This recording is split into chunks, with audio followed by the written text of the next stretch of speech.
Bonjour, donc aujourd'hui on doit continuer le cours qu'on a déjà commencé sur la production des ultrasons.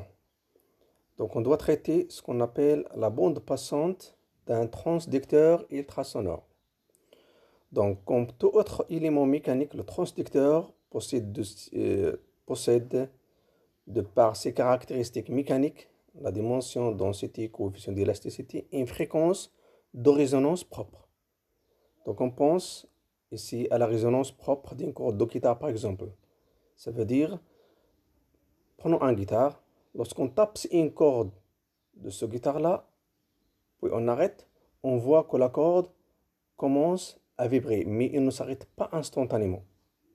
Donc on constate expérimentalement que l'oscillation propre n'est en fait jamais unique, mais qu'il s'agit d'une famille de fréquences centrées sur une fréquence appelée fréquence centrale, comme l'illustre la figure suivante qu'on doit voir après. Cette famille porte le nom de spectre de fréquences et sa bande passante caractérise la largeur de la distribution des fréquences de résonance autour de la fréquence centrale. Voilà la bande passante du transducteur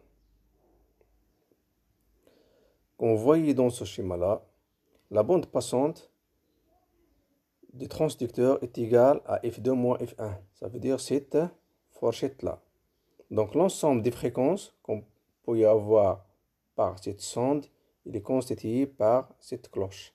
Et la fréquence centrale se trouve ici. Donc elle représente la fréquence centrale avec une amplitude de vibration maximale. Donc la conversion de l'énergie électrique en énergie mécanique est maximale pour la fréquence centrale.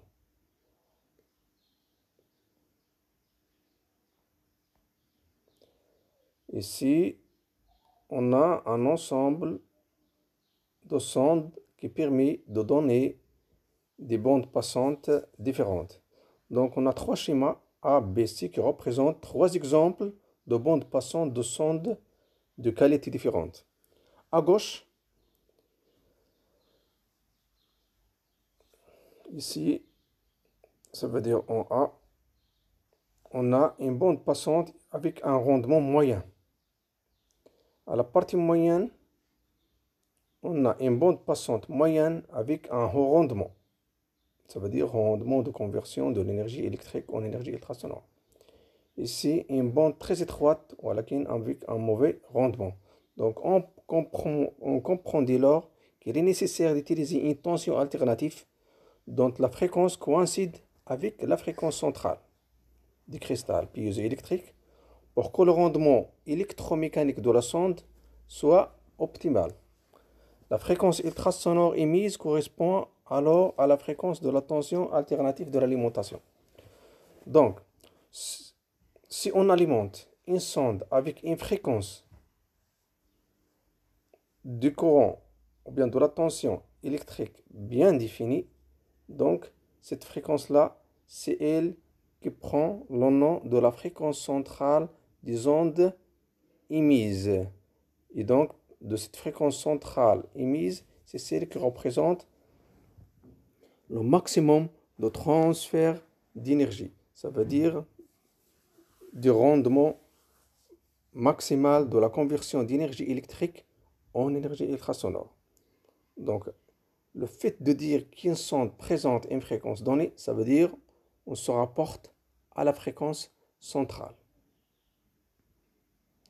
Maintenant, on doit traiter l'impulsion ultrasonore. Voilà un peu de théorie. À gauche, ici, on a une impulsion.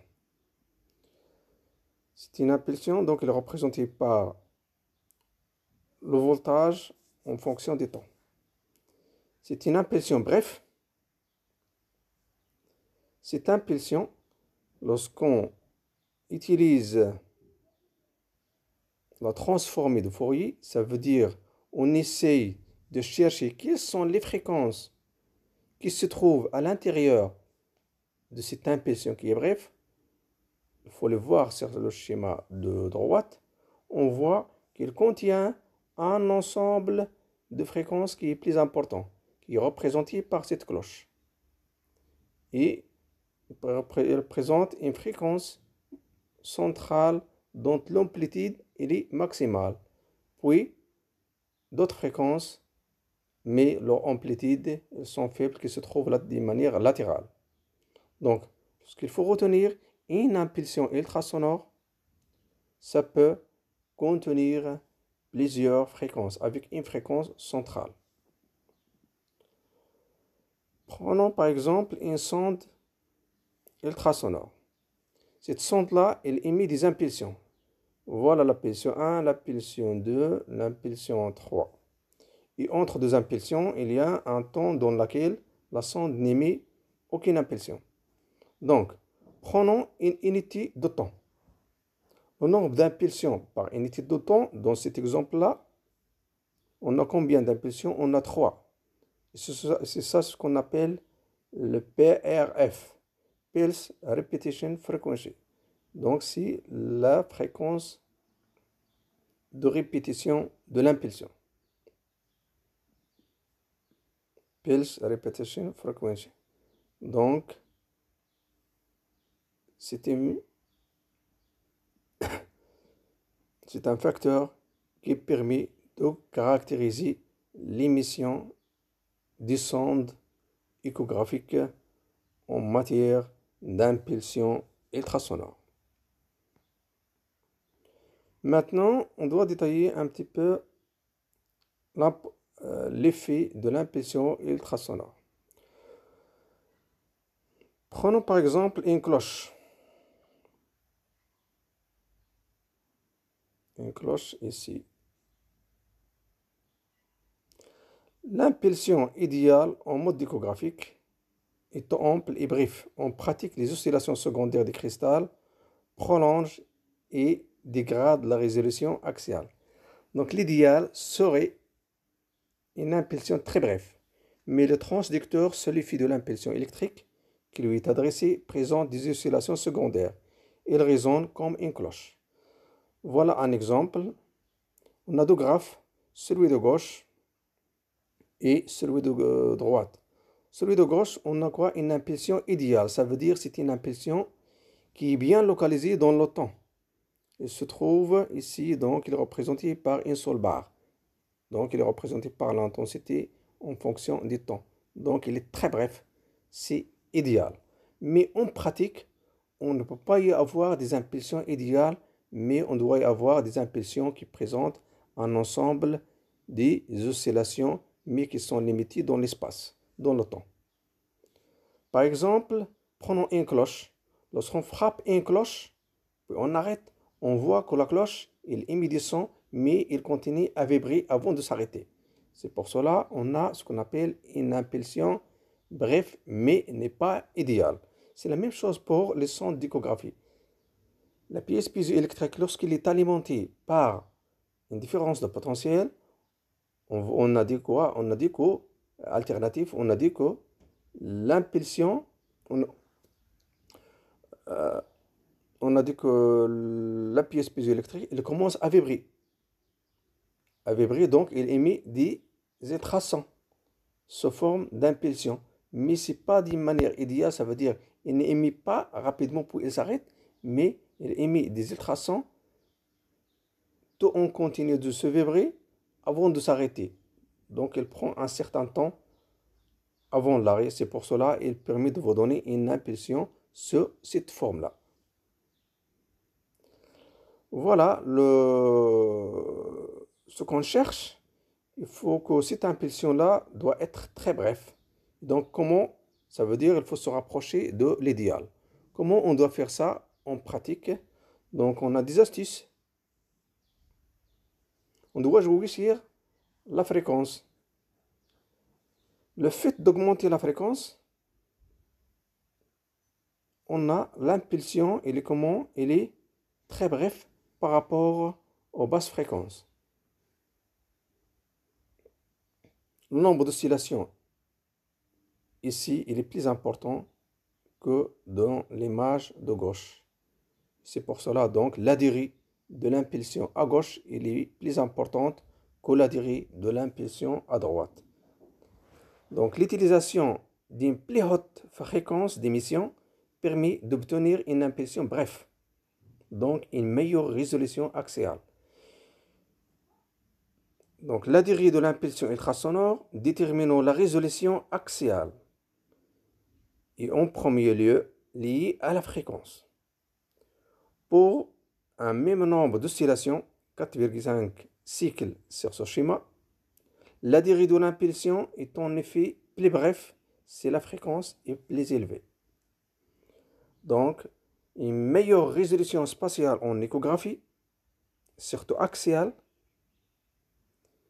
il est meilleur lorsqu'on travaille avec les hautes fréquences, des sondes à haute fréquence.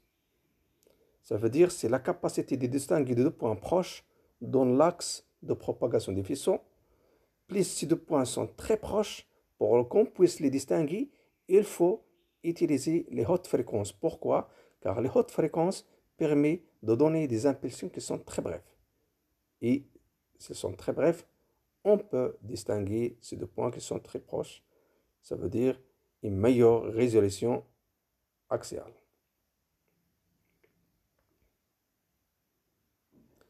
Il y a une autre astuce pour diminuer le temps de l'impulsion. Ça veut dire sa durée d'émission. Donc, on obtient une impulsion très brève.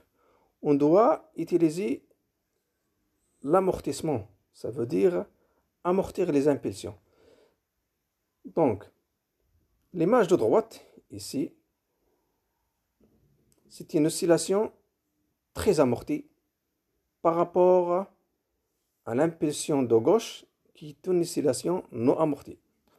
Donc, si pour une même fréquence d'émission, l'amortissement des oscillations secondaires par le collage des cristals sur un matériau adapté permet d'obtenir une meilleure impulsion plus courte, mais aussi moins ample. Donc voilà le rôle lorsqu'on colle à la pièce piézoélectrique, comme on a déjà vu dans le schéma de la sonde précédent, que la sonde est constituée par une pièce piézoélectrique et sur sa face postérieure, il y a un amortisseur.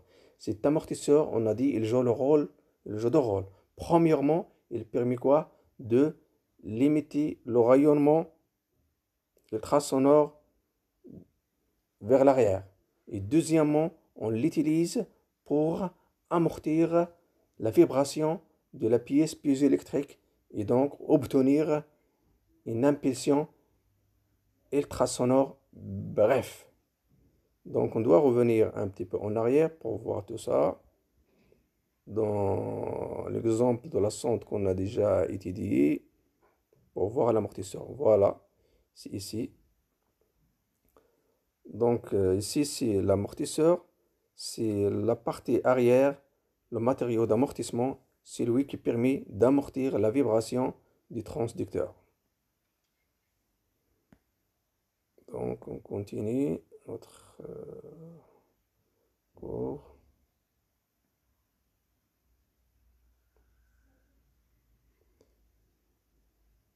Voilà.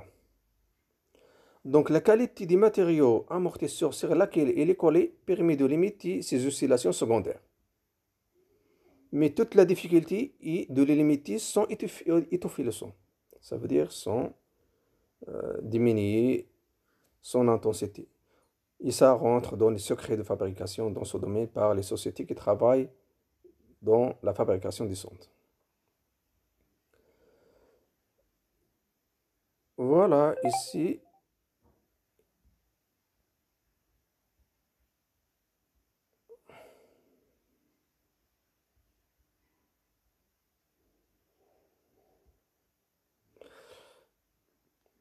Donc ce schéma-là, il présente deux impulsions dont leurs durées sont différentes.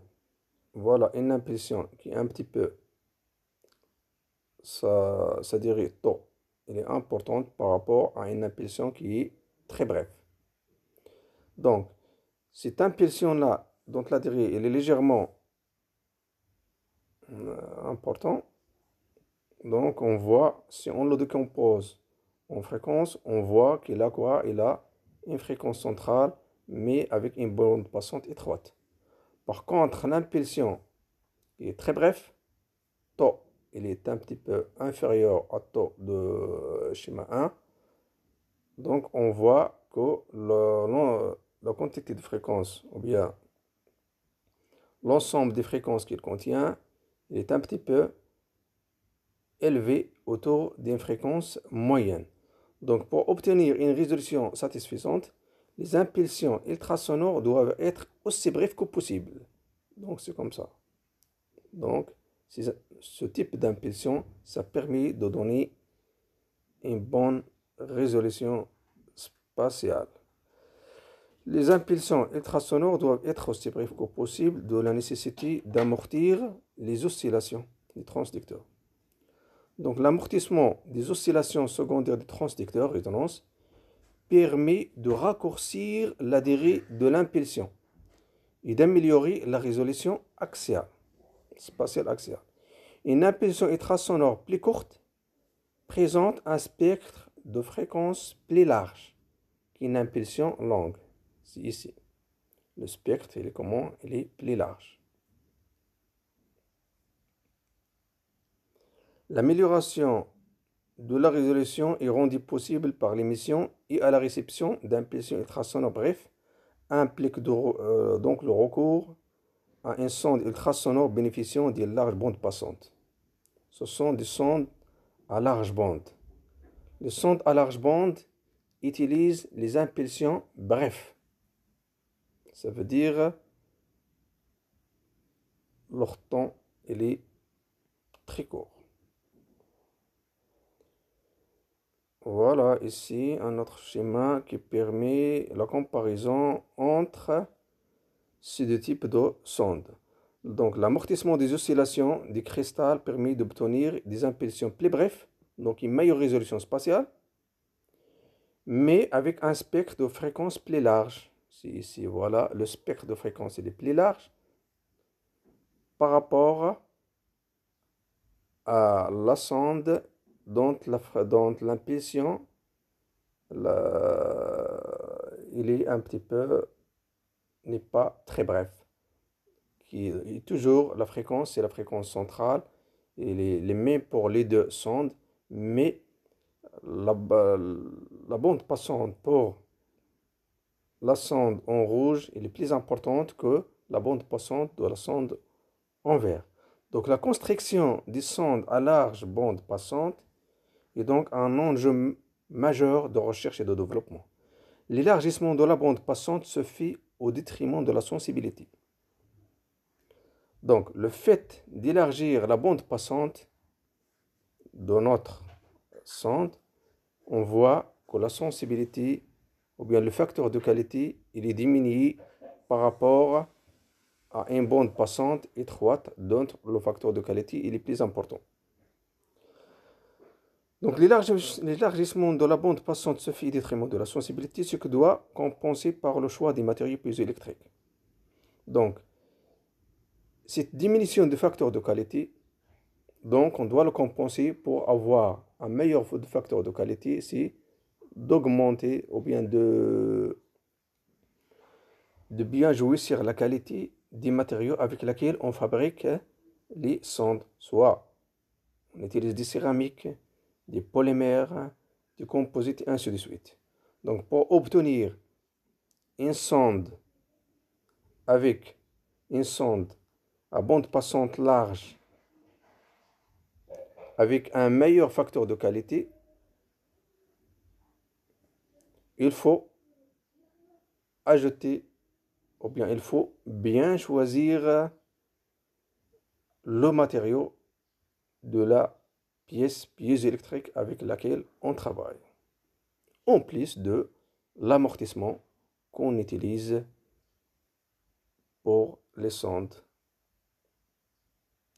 Donc les sondes à large bande passante sont aussi plus performantes en mode Doppler à émission pulsée. Maintenant, on doit traiter la résolution axiale et latérale des faisceaux ultrasonores. La résolution spatiale, on distingue deux types de résolution spatiale ici. La résolution spatiale en profondeur ou bien axiale et la résolution spatiale latérale qu'on doit y voir après. Prenons par exemple celui d'une monosonde équipée d'un cristal piézoélectrique de section circulaire. La résolution spatiale en profondeur, elle correspond à la plus petite distance séparable dans l'axe des tirs ultrasonores. Le diagramme suivant, ici, ça vous montre comment, à l'aide de la figure, des échos réfléchis par deux petits objets, deux fils métalliques dans l'eau, on peut séparer les images ultrasonores des deux objets. Une sonde mal amortie, vibration parasite du cristal, écho-parasite du boîtier, n'est pas adaptée à une bonne résolution en profondeur, car l'écho des fils 2 arriverait pendant l'écoute des échos parasites déclenchés par la sonde par l'écho des fils 1. Donc la résolution axiale est influencée par deux paramètres, la longueur d'onde des ultrasons et la durée de l'impulsion ultrasonore. Voilà tout ce qu'on a dit. Il est représenté dans le schéma suivant. Voilà un bain d'eau. Voilà une sonde. On a deux fils métalliques 1 et 2. Donc la sonde, il émet les ultrasons sur l'axe où se trouvent les fils 1 et 2. Ici, on a les différents types de l'impulsion émise. Ici, c'est une impulsion mal amortie. Ici, c'est quoi? C'est une impulsion très amortie, ou bien amortie. Donc, le résultat qu'on devrait avoir sur l'image de ces deux fils 1 et 2, donc, on a l'écho 1 et l'écho 2. Donc, c'est une résolution médiocre, car on n'arrive pas à bien délimiter les deux fils 1 et 2. Donc, on voit que les deux échos, ils sont entrelacés. Ça veut dire l'un rentre dans l'autre. Par contre, l'image des deux fils 1 et 2, il est bien résolue. Ça veut dire on arrive à distinguer deux échos différents, 1 et 2. Ils sont bien séparés et donc il n'y a pas un chevauchement entre les deux. Ici, on peut avoir une absence de résolution. Donc l'image, il dit il y a seulement une seule impulsion, ça veut dire un seul objet, mais en réalité, il y a deux objets, 1 et 2. Et donc, c'est une mauvaise résolution spatiale.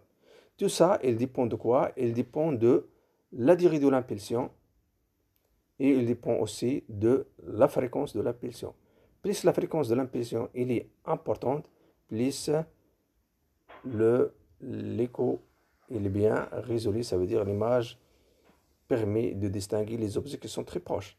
Aussi, c'est la même chose, lorsque l'impulsion est très brève, on peut obtenir une bonne résolution axiale. La résolution axiale dépend de la durée, surtout la longueur de l'impulsion, et reste constante tout au long du faisceau ultrasonore. Ce schéma-là, il montre quoi? Il montre le faisceau ultrasonore. Ici, ce sont les impulsions ultrasonores. Et donc, leur distance ou bien leur durée, il est conservé le long de l'axe. Donc, la résolution axiale liée à la durée de l'impulsion ultrasonore. La résolution axiale liée essentiellement à la durée de l'impulsion ultrasonore est constante à toutes les profondeurs. Prenons ici un exemple, comment ça se fait les choses. On a une sonde, on a deux objets 1 et 2, le vert et le rouge, ils sont séparés par une distance, delta Z. Le premier se trouve à une distance Z1, le deuxième à une distance Z2. On envoie les impulsions. On a l'impulsion 1 de durée T1 et l'impulsion de ça veut dire pour distinguer le vert. Entre ces deux impulsions, ils sont séparés par indiri delta t. Donc la résolution axiale maximale est égale à comment? AC fois tau sur 2, avec tau c'est la durée de l'impulsion ultrasonore, C c'est la célérité de propagation. Donc cette formule-là permet de vous donner la résolution axiale maximale. La résolution axiale maximale est égale à la célérité fois la durée de l'impulsion sur 2. Voilà ici un exemple. Prenons la durée de l'impulsion tau, t est de l'ordre de la durée d'un cycle, f c'est la fréquence, t égale 1,54 mm. Donc la résolution axiale optimale décrit la plus petite distance dans l'axe dit. La résolution axiale optimale décrit la plus petite distance dans l'axe des faisceaux ultrasonores séparant deux cibles réfléchissantes en deux interfaces. Elles permettent encore de les distinguer les unes des autres. Donc on passe, c'est presque la même chose. Seulement c'est un schéma plus explicatif que le dernier. Donc la durée de l'impulsion, ou bien la durée séparant les deux impulsions, c'est supérieur à tau la durée de l'impulsion. Les deux cibles, on peut les distinguer. Ça veut dire ce sont des cibles résolues. Si la durée de l'impulsion est supérieure à la distance ou bien au temps qui sépare l'émission des deux impulsions, le vert et le bleu, et le vert et le rouge, donc les deux cibles, on ne peut pas les distinguer. Ça veut dire que ce sont des cibles non résolues. Donc la résolution maximale, ça veut dire que la distance entre deux points minimale qu'on peut distinguer, il est égal à tau, la durée de l'impulsion, fois la célérité sur 2.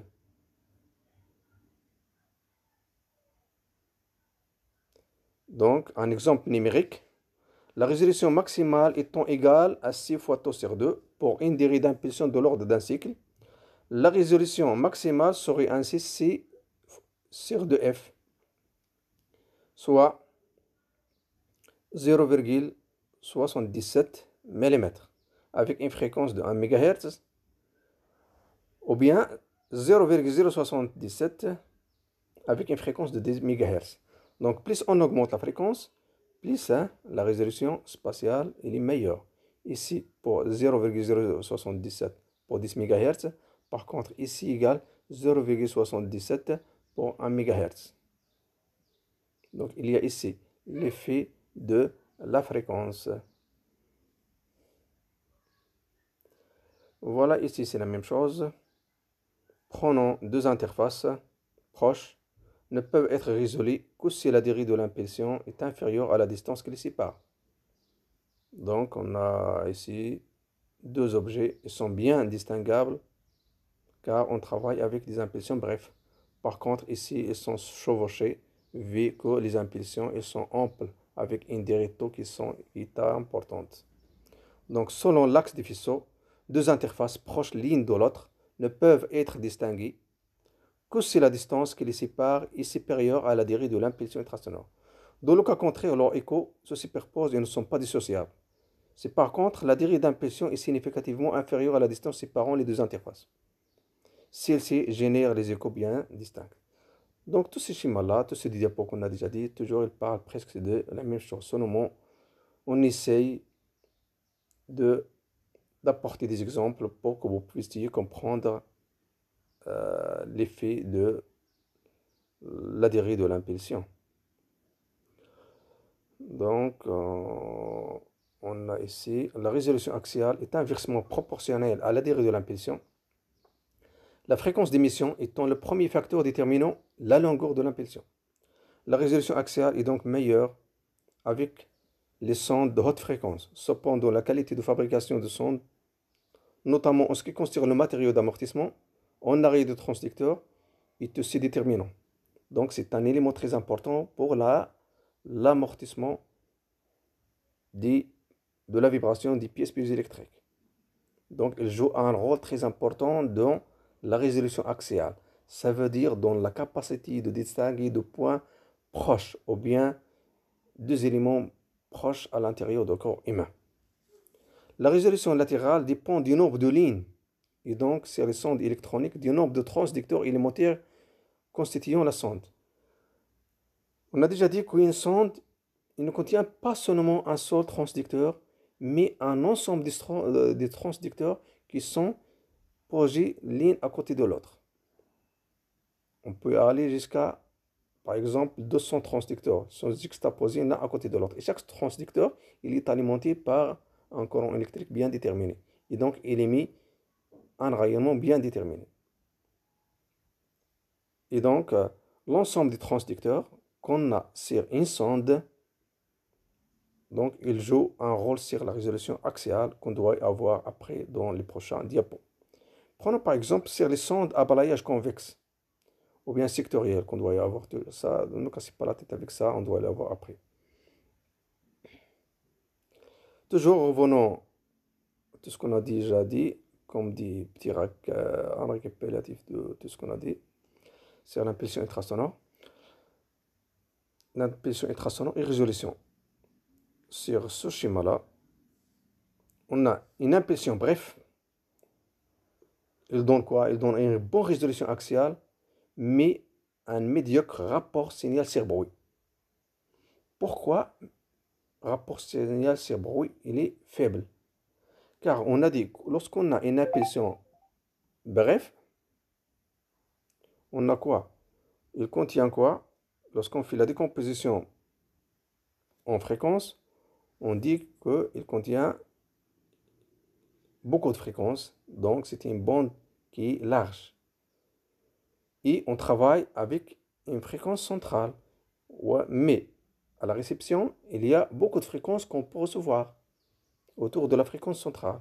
C'est pour cela, ces fréquences-là, elles peuvent être considérées comme des bruits. C'est pour cela, le rapport signal-bruit, il est faible. Le signal est représenté par la fréquence centrale. Par contre, les autres fréquences qu'on a aussi, elles peuvent être considérées comme des bruits. Par contre, lorsqu'on travaille avec une impulsion longue, ici, une mauvaise résolution spatiale, comme on a déjà dit, mais un bon rapport signal-bruit, car sa bande passante, elle est très étroite, elle est autour de la fréquence centrale. C'est pour cela qu'on dit que le rapport signal-bruit, il est très important. En échographie conventionnelle, il faut donc trouver un compromis entre une impulsion courte, donnant une bonne résolution axiale, mais un faible rapport signal-bruit.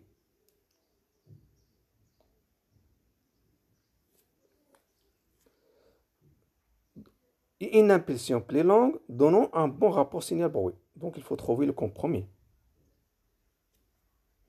En outre, il est très difficile d'obtenir une impulsion très brève en raison des oscillations secondaires du cristal.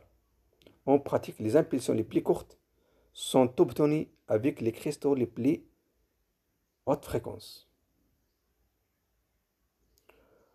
Le problème de la fabrication des sondes, c'est le problème, ça veut dire comment choisir des sondes qui émettent des impulsions brèves, mais avec un bon rapport signal-bruit. Et donc, il faut jouer sur deux paramètres qui sont très importants. Ça veut dire la matière avec laquelle on fabrique les pièces piezoélectriques. Et deuxièmement, avec le matériau amortisseur qui permet de jouer sur la durée de l'impulsion ultrasonore. Donc tout ça, c'est pour obtenir une meilleure résolution axiale.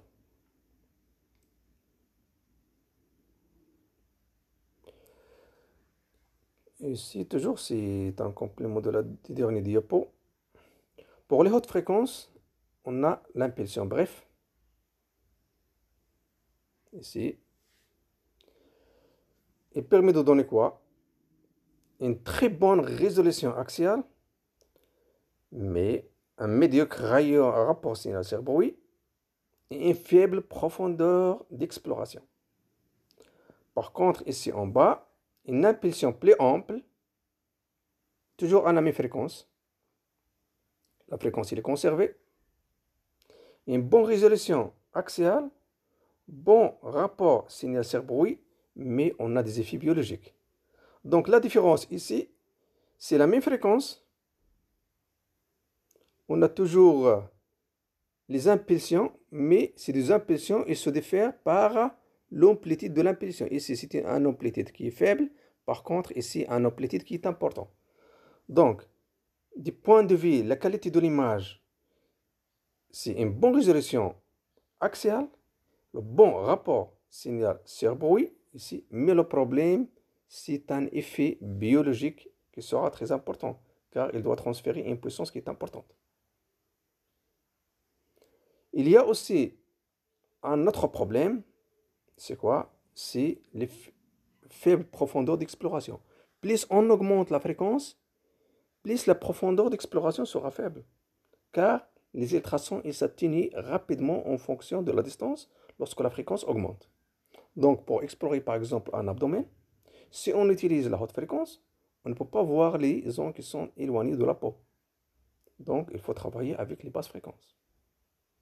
Et donc, il y a aussi une autre notion qu'il faut ajouter pour la fabrication des sondes, c'est la notion des fréquences et la notion de l'amplitude des impulsions. Comme on a déjà dit, l'échographie ne donne pas d'effet biologique lorsqu'on travaille avec des puissances faibles.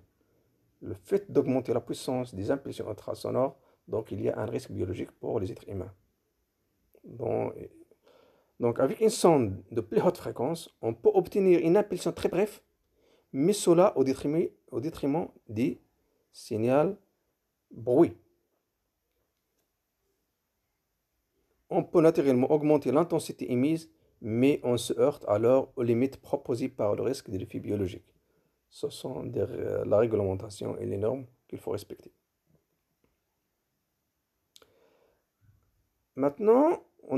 Jusqu'à maintenant, on a parlé de l'impulsion ultrasonore et la résolution axiale, ça veut dire c'est la capacité de distinguer de points très proches à l'intérieur du corps humain. Et qui dépend de quoi? Il dépend de la durée de l'impulsion ainsi que de la fréquence de l'impulsion qu'on utilise. Maintenant, la résolution spatiale latérale, c'est l'importance de la forme des faisceaux. Donc, c'est la capacité de séparer ou distinguer deux objets dans le plan perpendiculaire à la direction des tirs des faisceaux, des tirs ultrasonores. Maintenant, on cherche à distinguer deux points proches, mais perpendiculairement à la direction de propagation des faisceaux. Ce n'est pas dans l'axe des faisceaux. C'est ça ce qu'on appelle la résolution latérale. Donc la figure suivante illustre la résolution latérale, qu'on voit ici. Si la largeur des faisceaux ultrasonores est trop importante, les deux fils métalliques donnant un seul écho, ce qui ne permettra pas de séparer les deux objets. Par contre, si le faisceau est suffisamment étroit, devant la distance séparant les deux fils, chacun d'entre eux donnera lieu à un écho lorsque la sonde sera déplacée latéralement. On conçoit dès lors que la résolution latérale est fonction des dimensions latérales des faisceaux.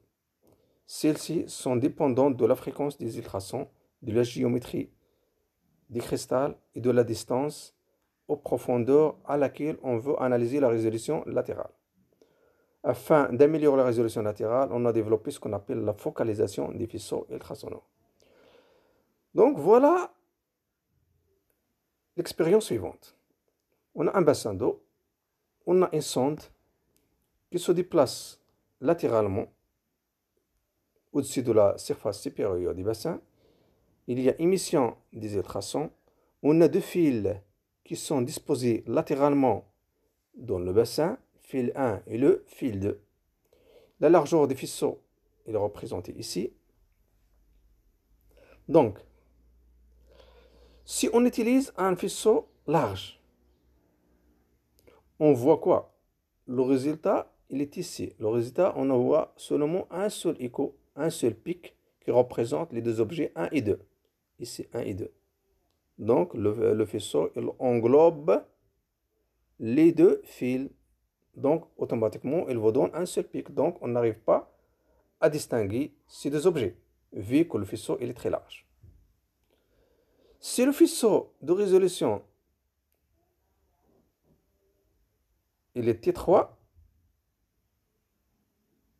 si le faisceau ultrasonore, pardon, le faisceau ultrasonore il est étroit, donc on doit y avoir l'écho 1 et l'écho 2. Donc on peut distinguer les deux fils, car le faisceau 1 il est étroit, donc il permet de passer seulement sur le fil 1. Lorsqu'on se déplace, il se passe sur le fil 2, sans passer par le fil 1. C'est pour cela qu'on peut y avoir deux pics sur l'image. Par contre, ici, on doit y avoir l'écho 1 et 2 qui sont mélangés seulement dans un seul pic, car le faisceau il englobe les deux fils.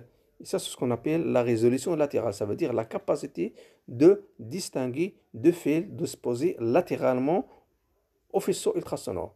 C'est l'inverse de ce qu'on a déjà dit sur la résolution axiale. Ça veut dire c'est la capacité de distinguer deux points se trouvant sur l'axe des faisceaux. Ici, sur la direction perpendiculaire à la sonde, à la direction de propagation des faisceaux ultrasonores. C'est pour cela on doit introduire ce qu'on appelle, on doit jouer sur le faisceau ultrasonore pour une meilleure résolution spatiale latérale. Donc on doit jouer sur la géométrie des faisceaux. Et donc c'est l'objet de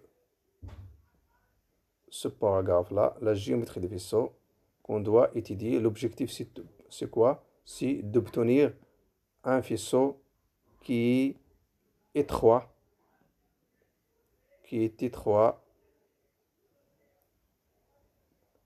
latéralement. L'objectif, c'est d'améliorer la résolution latérale. Donc, cette partie-là, on doit le voir dans les prochaines vidéos. Donc, je vous remercie pour votre attention.